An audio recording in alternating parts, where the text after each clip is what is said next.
ஏட்டா மோனே சத்தா பச்சா சத்தா பச்சா கண்ணை மூடிட்டு போய் தேட்டரில் பாருங்க. ഇത്രയും നാളും നമ്മൾ നാട്ടുകാരുമ്പിലാരാ വെറും അലമ്പന്മാര്. லோக்கா மாதிரி இதுவும் பயங்கர ஹிட் ஆகணும். பட் சம்ஹவ் இதில் எங்கேயோ ஏதோ ஒன்று மிஸ். லாஸ்ட்டாக ஒரு கேரக்டர் வந்துச்சு. அந்த கேரக்டர் வந்து is it worth bringing him in. சத்தா பச்சா கண்ணை மூடிட்டு போய் தேட்டரில் பாருங்கள். டீப்லி கிரவுண்டட்னா பக்கா கிரவுண்டட். நம்ம ஊருக்குள்ளே ஃபோர்ட் கொச்சியில் மலையாளம் ஊரில் கேரளாவில் அவங்களுக்கு காஸ்டியூம்ஸும் மேக்கப்பும் அந்த ஊருக்காரங்க எப்படி இருப்பாங்களோ, ஒரு மலையாளி ஃபோர்ட் கொச்சியில் ஒருத்தர் எப்படி இருப்பானோ அவங்களுக்கு ஏற்ற ட்ரெஸ் கோடும், அந்த வயசில் உள்ளவன் எப்படி இருப்பானோ அவனுக்குள்ளே ஒரு ட்ரெஸ் கோடு, அதுக்கப்புறம் படத்துக்குள்ளே ஒரு ரெஸ்லிங் மேட்ச் நடக்குதுல்ல அதில் அவங்களுக்கு டிஃப்ரெண்ட் ட்ரெஸ் கோட்ஸும். இது வந்து எப்படின்னா பார்ட் 1ல் இது என்ன கொண்டு வராங்க, இது வந்து கேரக்டர் டெவலப்மெண்ட்டாக தான் நான் அதை பார்க்குறேன். இந்த கேரக்டர்ஸ்லாம் யார், இந்த மெயின் ஃபஸ்ட்டு 4 கேரக்டர்ஸ் அவங்க வந்து ரிவீல் பண்ணுறாங்க. அவங்க சைல்டுஹுட்லேருந்து அவங்க டீனேஜ் ஆகி க்ரோ அப் ஆகி ஓகே இவங்களுக்குன்னு ஒரு ஜாபு, இவங்களுக்குன்னு ஒரு வேர்ல்டு பில்ட் பண்ணி இவங்க எந்த பேக்ட்ராப்லேருந்து வர்றாங்க, இவங்க ஏன் இது பண்ணுறாங்க அப்படிங்கிறதுக்காக ஒரு ஸ்டோரி. இதில் இன்னொரு விஷயம், ஆர்ட்டுக்கு அப்புறம் மேக்கப்புக்கு அப்புறம் நம்ம உட்காந்து பார்க்கக்கூடியதுக்கு 2 விஷயம் என்னென்னா மியூசிக்கும் கேமராவும். கேமரா மூமெண்ட்ஸ் இருக்குது. ஓயோயோயோ அது நமக்கு தெரியும் இது வந்து ஏமாத்துறாங்கன்னு. ஆனாலும் அதை ஏமாத்தாத மாதிரி ஒரிஜினலாக நல்லா அடி வாங்கியிருக்காங்கன்னு நினைக்கிறேன். பயங்கர அடினா அடி மண்ணாங்கட்டி அடி, அந்த அளவுக்கு அடி.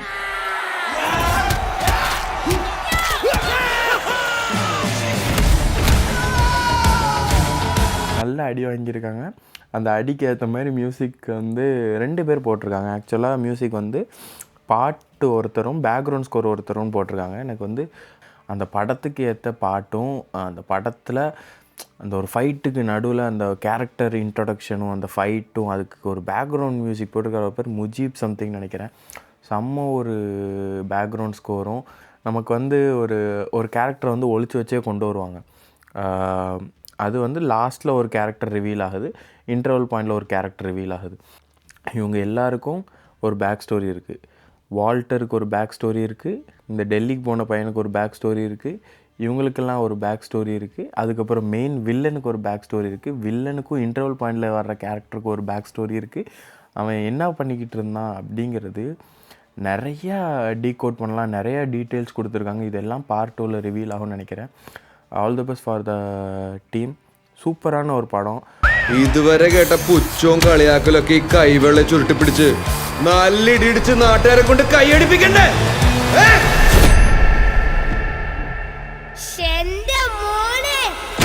அது போக அடுத்த நெகட்டிவ் பாயிண்ட்டுன்னு சொல்லணுன்னா, நம்ம வந்து ஒரு படம் பார்க்க போகிறோன்னா, இவன் என்னையோட இந்த டைரக்டரு வந்து ஒரு பெரிய மூலக்காரன், அவனுக்கு வந்து என்னையோட நிறையா தெரியும், அவன் என்னை ஏமாத்துறான் தெரிஞ்சும் நம்ம போகிறோம்.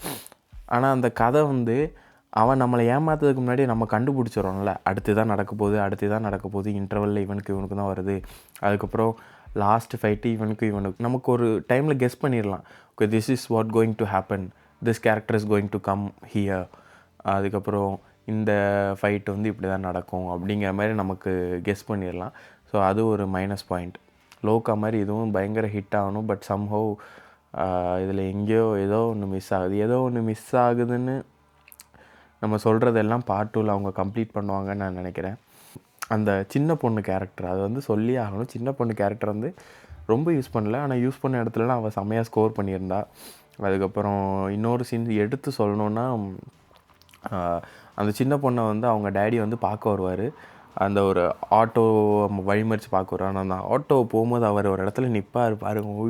ஐயோ மாசு. அதுக்கப்புறம் மெயின் வில்லனுக்கும் இன்னொருத்தனுக்கும் சண்டை நடக்கும். அப்போது அந்த 2 சீனு ஒரே மாதிரி மேட்ச் கட் பண்ணியிருந்தால் சூப்பராக இருந்திருக்கும். ஒரு எனக்கு அப்படி தோணுச்சு.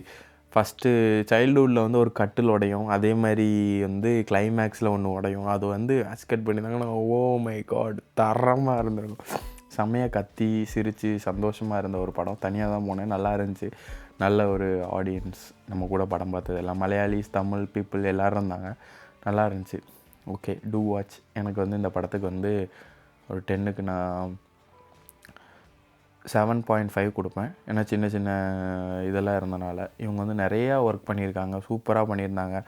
எல்லாருமே பாடி பில்டிங்லேருந்து டயட்டிங்கு, அதுக்கப்புறம் அவங்க கஷ்டப்பட்டது, அடி வாங்கினது, எல்லாருமே அந்த நம்ம ட்ரெஸ்ஸை வந்து இப்படி கிழிச்சிட்டு அந்த ரெஸ்லிங்க்கு அவங்க வந்து அவ்வளோ உழைப்பு போட்டிருக்காங்க. அந்த உழைப்பு வீணாக போகக்கூடாது. எல்லோரும் தேட்டரில் போய் பாருங்கள்.